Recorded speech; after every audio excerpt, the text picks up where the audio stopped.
ce qui nous a amené à écrire ce livre, c'est curieusement une énigme. Nous nous sommes demandé comment ça se fait qu'au 17e, 18e siècle, les sociétés autochtones apparaissent si attirantes, si attrayantes pour les colons. Comment se fait-il que les politiques d'alors visant la francisation ou l'assimilation des Autochtones pour en faire de bons sujets français ont tout échoué, mais qu'à l'inverse, il y a beaucoup de sociétés autochtones, enfin, les sociétés autochtones ont intégré un grand nombre de colons, principalement des hommes, mais à l'occasion aussi des femmes, dans leur communauté. Donc, comment se fait-il que ces sociétés étaient à l'époque si attrayantes et qu'elles ont, en somme, résisté à la volonté coloniale de les assimiler? Et qu'est-il arrivé pour qu'au bout de 4 siècles, on se retrouve devant des sociétés à ce point défaites, à ce point implosées? Comment se fait qu'on se retrouve avec des sociétés où le taux d'incarcération est honteusement élevé, où il y a beaucoup d'itinérants, à des sociétés où les problèmes sociaux sont nombreux, à des sociétés qui sont dépossédées du territoire, puisque l'histoire coloniale, c'est l'histoire de l'expropriation territoriale des Autochtones. Ils avaient tout le territoire, ils étaient possesseurs de tout le territoire, puis ils se retrouvent avec rien du tout. Mais c'est l'histoire aussi de la dépossession du pouvoir et de l'autonomie, puisque ces sociétés étaient totalement autonomes autrefois et qu'elles se retrouvent sous le joug du pouvoir colonial, sous le joug du ministère des Affaires indiennes qui gèrent leur vie et qu'elles ont une marge d'autonomie quasiment inexistante, sauf heureusement quelques exceptions. Donc, nous sommes partis de cette énigme de sociétés organisées, autonomes, attirantes pour les colons, à des sociétés défaites. Alors, quels ont été les mécanismes de destruction de ces sociétés au cours des siècles? Nous avons traité de ce sujet parce que la condition autochtone contemporaine est, dans l'ensemble, misérable. Heureusement, ce n'est pas le cas pour toutes les communautés, mais d'une manière générale, plus on va vers le nord et plus on va vers l'ouest, plus ces sociétés sont pauvres, désorganisées. Quand on dit pauvres, on veut dire des sociétés où il n'y a plus d'espace d'autonomie, des sociétés où on est matériellement pauvre, des sociétés où l'espérance de vie est facilement de 10 ans inférieure à celle de l'ensemble des Canadiens, des sociétés où les jeunes sont peu instruits, échouent à l'école, donc des sociétés où l'inscription dans la société canadienne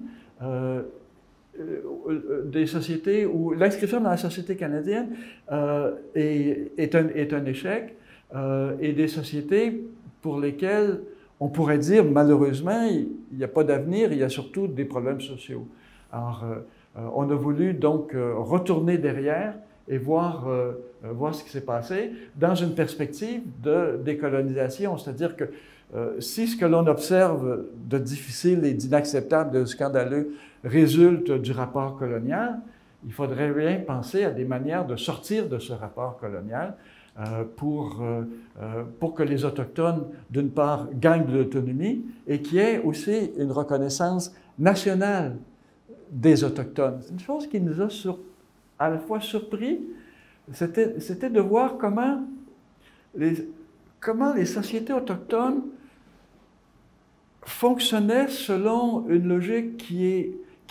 a peu de rapport avec la logique sociétale occidentale. Alors, les sociétés autochtones sont des sociétés du mythe, c'est-à-dire des sociétés où les esprits sont omniprésents dans la vie quotidienne, où les animaux sont omniprésents dans la vie quotidienne, des sociétés où les grands récits fondateurs sont ceux d'humains premiers et d'animaux, d'humains et d'animaux qui s'intermarient. Alors, donc, des sociétés où il y a un grand espace pour l'univers spirituel et où et où la vie est habitée par les esprits des animaux, les esprits des ancêtres, les esprits des héros fondateurs. Ce que nous espérons par notre ouvrage, c'est de contribuer à la décolonisation, c'est-à-dire contribuer à une reconnaissance du caractère national contemporain des Autochtones, de l'urgence de reconnaître aux Autochtones un espace d'autonomie le plus grand possible, en même temps que la reconnaissance de ce qui s'est passé dans notre histoire, donc en même temps qu'une démarche vers la réconciliation, parce qu'il ne peut pas y avoir de réconciliation si on ne reconnaît pas le passé. Où va me mener cette recherche? Certainement à continuer, certainement à poursuivre. De toutes les manières possibles. Alors, je la poursuis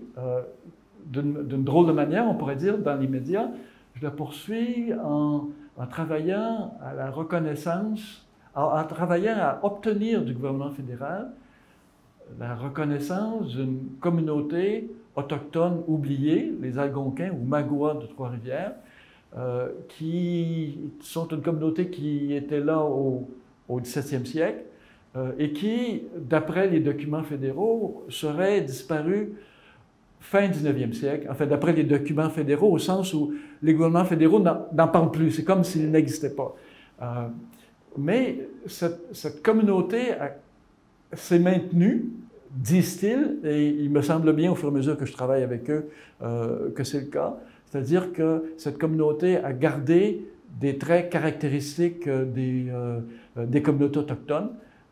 des communautés algonquines en particulier, comme le mariage des cousins croisés, c'est-à-dire les mariages organisés par les familles, comme on le faisait traditionnellement, entre les descendants d'un frère et d'une sœur, jamais de deux frères, jamais de deux sœurs, les descendants de deux frères et deux sœurs étant les membres d'une même famille, et l'obligation étant de se marier entre cousins croisés, c'est-à-dire hors la parenté, et les oncles paternels et les tantes maternelles étant désignés comme des pères et des mères et leurs enfants comme des frères et des sœurs. Donc, une parenté élargie. Donc, ils ont gardé le vieux système de parenté qu'on identifie au XVIIe, XVIIIe, XIXe siècle, avec plein d'autres traits caractéristiques d'une population d'origine algonquine, principalement. Et ils sont caractérisés comme étant une population longtemps ségrégée, pauvre, vivant dans des cabanes. Donc une population qui n'a pas fait, comme les Indiens, le passage des tentes aux maisons, mais comme ils n'étaient pas légalement des Indiens, le passage de tentes à des cabanes misérables, travaillant à des petits emplois généralement mal payés, et maintenant jusqu'à nos jours, des activités de pêche et de chasse avec une connaissance exceptionnelle des plantes indigènes, de même que de l'éthologie des animaux. Alors, je vais certainement continuer dans ce sens-là.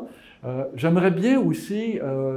l'éditeur Boréal me l'a demandé, faire un texte synthèse en 120 pages de la question autochtone Québec-Canada. Un texte en 120 pages, c'est difficile à faire parce qu'il faut arriver à tout ramasser et à expliquer les choses clairement, sans se perdre dans les détails, en montrant les structures qui permettent une compréhension de l'évolution historique et de la condition actuelle. Bref, je vais continuer.